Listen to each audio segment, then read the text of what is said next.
Alors ils l'écoutèrent. Et ils firent venir les apôtres, les flagellèrent, puis leur ordonnèrent de cesser de parler à cause du nom de Jésus, et les relâchèrent.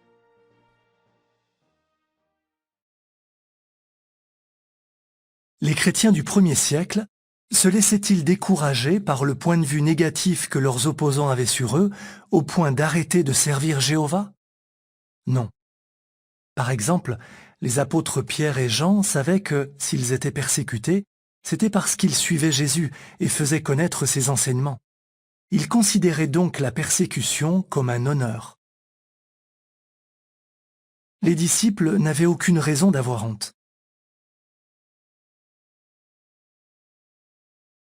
En fait, ces hommes et ces femmes humbles ont fait plus de bien pour les humains que n'importe lequel de leurs opposants.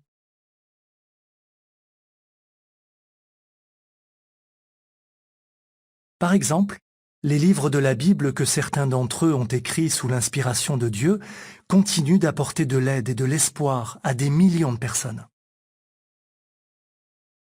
De plus, non seulement le royaume qu'ils ont prêché est en place aujourd'hui, mais il va bientôt régner sur tous les humains.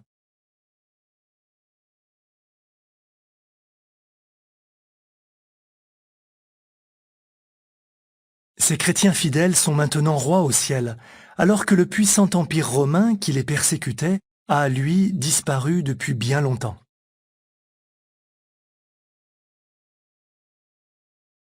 Leurs opposants sont morts.